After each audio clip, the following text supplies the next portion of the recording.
Yeah, Morgan, we knew it was going to be a tough game. They came in 2-0, beat the same two teams that we have beaten, and they beat us 2 years ago here, or last 2 years ago here at homecoming, and we beat them last year, their homecoming. So we knew it was going to be a tough game. Coach is doing a great job with those guys. They play hard on defense, and offensively, they still kind of trying to find their way on offense, but they're doing some good things, and the defense was able to play well in the second half and shut those guys out after giving up 12 points in the first half. And I think it was a big play before the half when the holder bobbled the snap and they missed that field goal to go ahead right before halftime. So kind of was a low for those guys and a high for us going into halftime. And then the defense was able to come out in the second half and play very well. I think we only gave up like 65, 70 yards total offense in the second half of that football game. So defense really stepped it up. And then Jay got an ankle and was out for a couple of series, and Marsh had to come in, and so we just had to hang on and find a way to get another score there in the fourth quarter, and we did, and was able to hold on and win that game. Coach, this week you'll have Florida A&M, who started off kind of rough in the year, but lately have come on to play pretty well. They had a great game against North Carolina Central, scored 41 on Dell State. Tell a little bit about what you've seen on FAMU on film. A lot of improvement from not only from last year to this year, but from the beginning of the season to right now. They're playing very well, won 2 out of the last 3, and had North Carolina Central on the ropes. Had to lead late in that game in Durham on the road. So another quality opponent, well coached. Those guys gonna play hard. And they playing good right now. So we got to go up to their place. It's homecoming. That's extra motivation. They're playing good. It's homecoming. It's gonna be a sellout crowd. And so we have to be focused. We got to be ready for the crowd noise and play mistake-free football, cut down the penalties, and execute. Defense continue to play well. Offense continue to execute. We ought to be fine. Apparently their quarterback has been really good lately, sort of a dual threat. What do you see in him? Exactly what you just said, a dual threat. He's athletic. He got some speed, a little wiggle with him. So we got to contain him. Keep him in the pocket. We just can't be out our lanes where he can just come out of the pocket and hurt us with his legs, and try to keep him in the pocket and make him one-dimensional where he can only throw the ball. But he's been doing both. He's throwing the ball well. That's the reason why they won 2 out of the 3 and almost the third one. But, the third one was central in that hurricane. So he's playing well. He's playing at a high level right now. We have to contain him and get some pressure on him and then cover up their receivers. What looks different in them? Not only, I don't know how much of the tape you saw of their early games, but based on what you've seen and the improvement in the last couple of weeks. Defensively, they're able to stop people down, slow people down, where a year ago they couldn't. They was giving up a lot of points and couldn't slow people down. People putting up a lot of yards against them. And offensively, I think we shut them out last year. And so they improved, like you said, with the quarterback in the passing game and dual threat. They're able to move the ball and get some points on the board on people now. Like you say, they scored 41 last week. And so the offense is much improved from a year ago. So that's the biggest difference. They can put points on the board now. And then the defense is a little better than it was last year also. So they're making strides down there and trying to get to where they need to be. JJ's ankle okay? Yeah, he'd be fine. He hasn't practiced yet, but, Jack Willenbrock didn't practice against Howard week. He was in a boot all week because of ankle and was able to play. So we kind of go a little bit on the precautionary side of things and make sure that guys are healthy and can't re-injure it and ready to go at the highest percentage during the game. You try to take it off early. And, yeah, he can play, but he's at 65%. But you keep the boot on all week, he plays at 85, 90%. So we're going to try to maximize the percentage that we can get him to play at. And Marsh is doing a good job in getting reps this week and making the throws, making his reads, and leading the guys. So I think we'll be fine. So are you expecting JJ to start? Yes, if he's able to. It'll be game time decision. And if not, everybody Marsh? Yes. You talk about they missed that field goal right before the end of the half. You go with a 2-point lead. You talk about the psychology of having a lead at halftime. You play differently when you get the lead than when you're behind. You're behind, you're scrambling a little bit. Talk about how big that was. Yeah, it's big because, it makes every decision different. You know, if we don't have the lead and we get down close, we got a fourth down situation and probably kick the field goal to get the lead back. You know, where we don't, then you might go forward and try to extend and make it a 2-possession game instead of a 1-possession game. So it's huge with that 2-point difference. Going in the half would have been a 1-point difference. Would have been down 1. And then, like I say, the psyche, the momentum of going in with the lead instead of going thinking that you outplayed the guys first half, and then you go in at halftime, you're down 15-14. So that leaves a kind of bad taste in your mouth, and we had a good taste in our mouth going in going in halftime. You got your interceptions this week. Yeah, we got our interceptions. We challenged those guys. I challenged them all week. You know, they meeting in right there across from my office, and I just put my head in there and you know, heckle them a little bit and challenge them to come up with an interception and make a play this week. We was one of 2 teams that didn't have interceptions, and those guys stepped up big time with 2 interceptions, and both of them was big plays. One of them going to Robert Scott, and he had a pretty big game, block punt. Doesn't seem like a lot of people are testing him too much. Well, you know, they was testing him early, and, you know, one of the ways to get him to stop it is start making plays, and he's making plays. And I think he had 2 blocks on the punts, 2 blocks and an interception. So get breakups, get interceptions. That's how you stop him from throwing to your side. So he's doing a great job of that so far. You got to continue to do it because FAMU throw the ball around, and I don't think they're going to not go to his side just because he got 1 pick. So he need to be ready to play again this week. Not to embarrass him, he's sitting right back there, but can you sort of talk about the year Steven Smith's having, and did you, when you got him from San Jose, did you know much about him at that point? Yeah, well, we knew he was a football player. He's the type of player that we wanted to recruit. He would hit you. He was an athlete.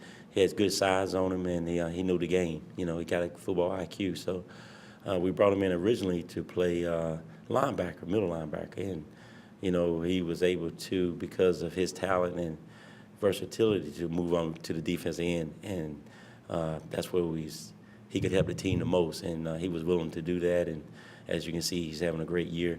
He need to continue to play that way, and he got a bright future in that spot, and he can always move back. In your scheme, are those 2 positions relatively interchangeable? Yeah, we can back him off, and you know, or you can put your hand down, but you got to be an athlete to be able to play that. And you know, he's 230, 225, 230, so he can put his hand down and play defense end, or he can walk back and play some linebacker. And you know, it's just like I said, it shows that type athlete that he is and his football IQ, that we can move him around and play him in different positions. A little off the subject, you guys are tomorrow, I think, going to the elementary school. Yes, sir. Donut for Dad, Donut Mhm. for Dad. So just sort of talk about that, and do you guys do a lot of things like that? We do when the opportunity presents itself, and you know, a lot of times it's hard to do it during the season, but it's so early that we can get it done. It's Donuts with Dads for the elementary school, the young guys that don't have father figures in their home. So we're going to go over and eat donuts with them, Donuts with Dads, and we're going to represent them and try to be a father figure leaders for those guys. Have about 30, 35 players, and some of the coaches go over. Players that have their jerseys on. And you know, I have so many players that come from broken homes, didn't have a father. And I was one. You know, my father was in Fayetteville, but he wasn't living with us. So I come from a broken home, and you know how important it is to those young men for football players with jerseys on to sign some autographs and come eat donuts with them. And because what we want them to do is we want them to be in our place. We want them to be in college. We want them to play sports, and that's what they want to do. They want to be running out that tunnel, and the way to do that, you got to be in college, so you got to get your education. So it's a great opportunity for our young men to go give back and help mold the young men of today, of tomorrow, into men, fathers, and leaders. And that's what I'm here to do to these guys, to make those guys fathers, leaders, role models, better dads. And so this is a great opportunity for us. And, you know, once I asked the guys, 30 hands went up just like that.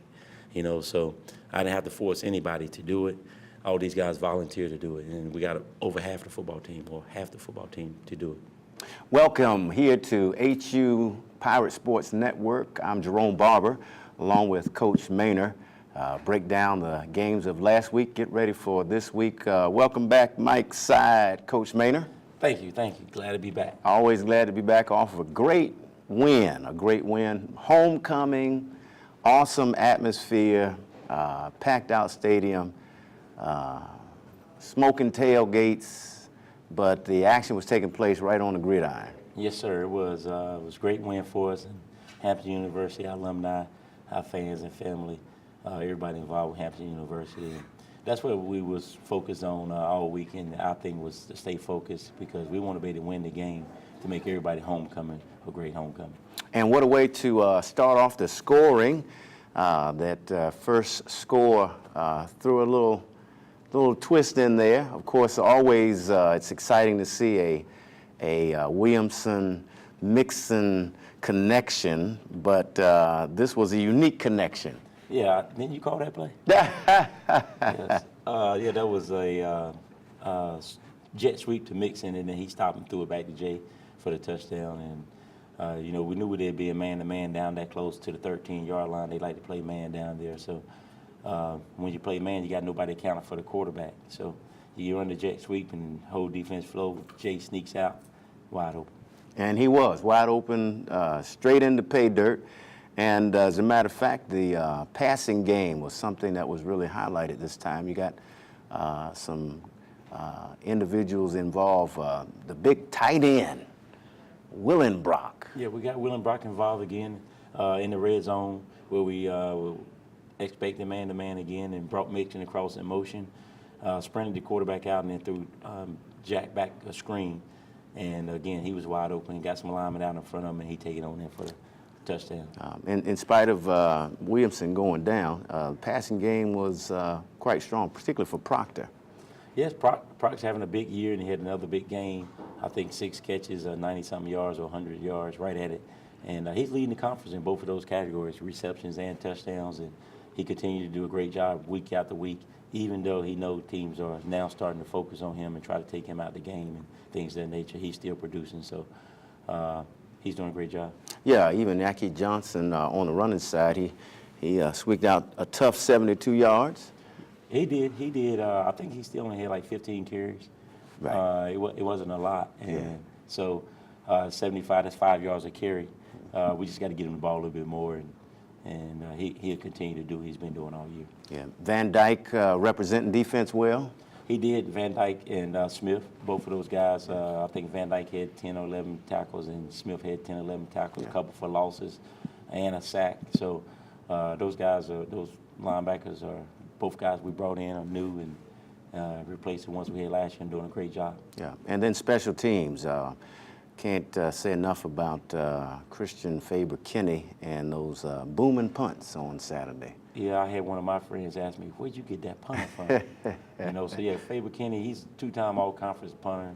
He's a great player. I'm glad he's on our team, and he can change the field with those punts, and he's continuing to do that for us. And not only that, he's a great athlete.